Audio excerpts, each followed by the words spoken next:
知所在，自然自在。公稿人黨壽波。上海夏慶老和尚一生持戒念佛，終於成就肉身菩薩，為僧人做出咗好榜樣，為佛法做出咗證明，亦使無數凡愚嘅人得到咗感化。現將末學所知慶公嘅幾件事蹟整理成文，供養廣大學人。來佛寺周邊10里8村嘅老百姓都知道，海慶老和尚為人忠厚老實，性情和善。佢講嘢嚴重口吃，只有念阿彌陀佛嘅時候，先至吐字清晰，聲如洪鐘。佢亦都只係識呢一句阿彌陀佛聖號。當時寺院條件好差，清苦至極。慶公冬天一身棉，呢套棉衣而家存於來佛寺金剛館內。夏天一身單，常人難以想像同忍受，但係佢成日依然開開心心，笑口常開。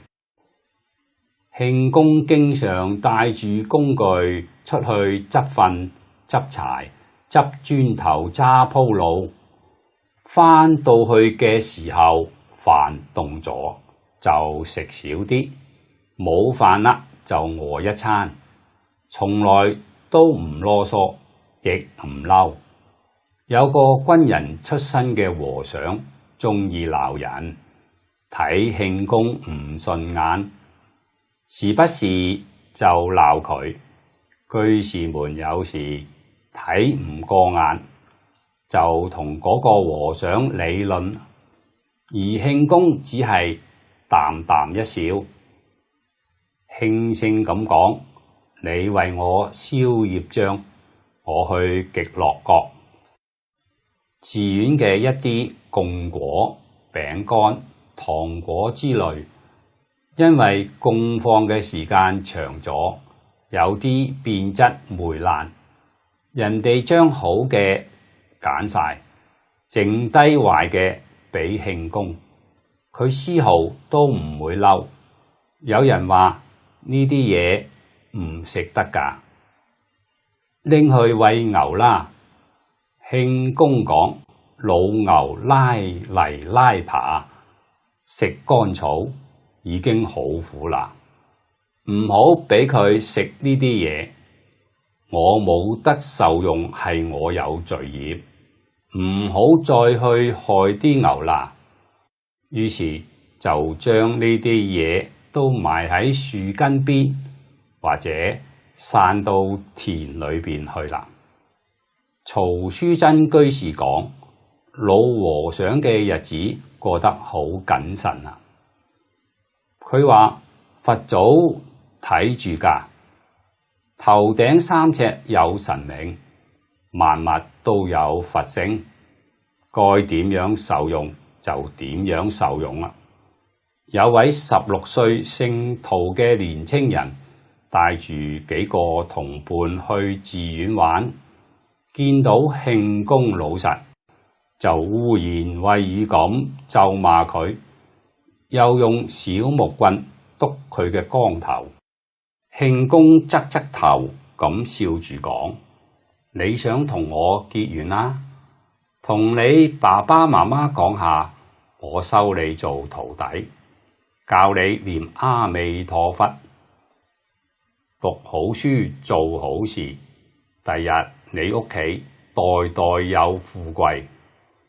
1973年臘月初，天氣寒冷，張莊村上有隻啱啱出世10幾日嘅牛仔跌咗落3丈幾深嘅水井入邊。呢個係村裏邊唯一嘅食水井，有300幾年嘅歷史啊！井壁完全用青磚砌成，井口圍住4塊石條，井壁上好多地方已經侵蝕成窿啊！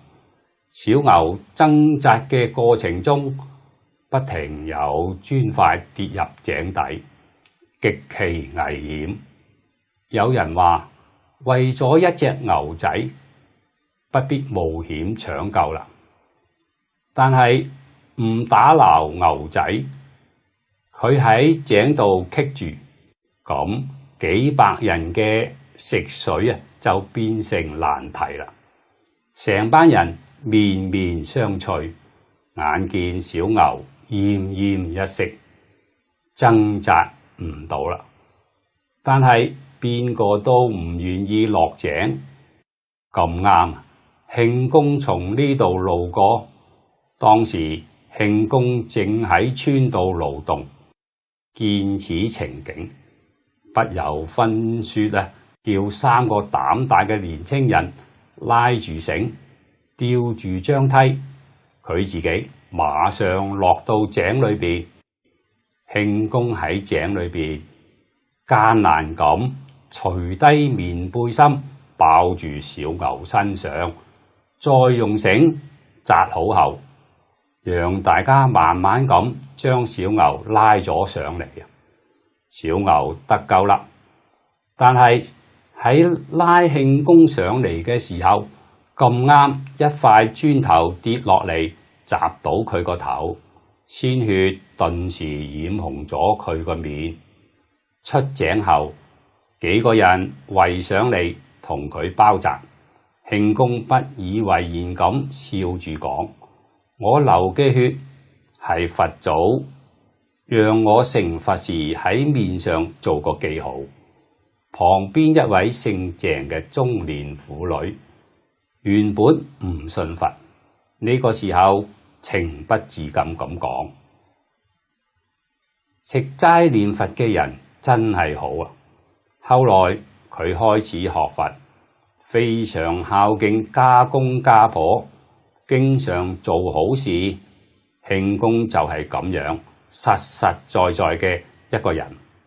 佢老人家冇文化，講唔出大道理，但係喺幾十年嘅修行生涯中，佢一直係咁樣用實際行動嚟詮釋佛法，弘揚佛法。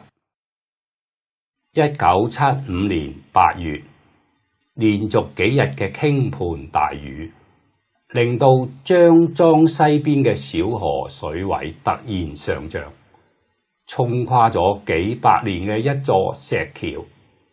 當時仲喺生產隊嘅海慶老和尚同啲村民一齊帶住繩索、鋼條前去搶險，但係幾十個人拼盡力氣做咗成朝，亦都冇將石橋修返好，因為有一嚿1000幾斤嘅石條被沖到去離橋基5米幾遠嘅淤泥裏邊。大家都話，如果呢嚿石條唔搬返過嚟，呢座橋就永遠都冇用啦。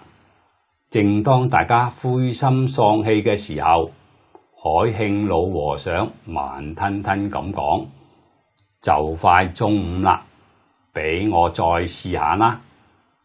唔可以令我哋呢度啲人因為冇橋行而為難。只見佢喃喃自語咗一陣，其實大家知道佢係喺度念阿彌陀佛，因為當時政策唔准許，唔能夠出聲念佛。然後用一條鋼條同2條碗口粗嘅木棍，夾硬將石條從淤泥中連翻咗幾個關斗，靠咗喺橋墩邊。大家點都諗唔通，冇一個人幫佢手。咁樣一個身材瘦小、60幾歲嘅老和尚，佢究竟係點樣將呢千幾斤嘅石條從淤泥裏邊拉出嚟啊？並且仲搬動咗5米幾遠㗎。當時嘅生產隊長黨志發後嚟講起，慶公喺淤泥度搬石條嘅時候，佢睇見老和尚頭頂出汗發光，但係身上就冇出汗。後嚟有人問起慶公嘅時候，佢笑住講：全靠阿彌陀佛加持啊！如果唔係，我點可能會有咁大力啊？海慶老和尚喺生活極端困苦嘅3年自然災害時期，經常扶危濟困，喺大路旁邊為往來嘅行人施粥寫茶。佢自己缺衣少食，經常餓住肚，但係將飲食送俾人哋。呢啲事喺當地老年人中係人盡皆知嘅。當時慶公食飯用嘅係茅草編織嘅草碗，佢自己開墾咗一片荒地，種一啲番薯同小高粱，好多人都仲記得啊！佢經常將自己蒸好嘅番薯或者煮嘅野菜撈高粱粥，用茅草碗捧俾過路人食。來佛寺啱啱重建嘅時候，只有東屋3間小茅草房，一隻小鐵鍋，煮飯就燒茅草根，生活好艱難維持。但慶公仲係一直堅持煲滾啲水，喺瓦缽裏邊泡上柳樹葉俾行人飲用。老護法黨同立居士喺多年後曾經問起慶公：呢種苦日子你係點捱過嚟㗎？慶公講：全部係靠阿彌陀佛啊！慶公為人極其厚道，周圍嘅百姓都對佢好尊敬，但係喺寺院裏邊就莫名其妙咁，總有人欺辱佢。大約係1982年，賢公老和尚慈悲，讓慶公去銅柏山常住，一直到1987年2月，先至重返來佛寺。佢老人家嘅厚德善行，無形當中深深影響咗呢一帶嘅百姓。大家每逢初1、15都會去拜一拜，邊一家遇到難題，都會上去求肉身菩薩。因緣生案，南無阿彌陀佛。感恩細心嘅黨秀波居士為我哋講述慶公老和尚呢啲珍貴公案，喺呢度隨喜黨居士嘅無量功德。末學又從多位仁者嗰度了解慶公老和尚嘅一個細節問題。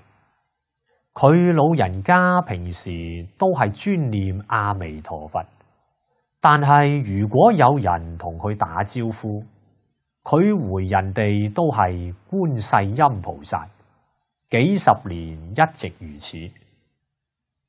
觀世音菩薩像前有副傳統對聯：自在觀，觀自在，無我在，無人在。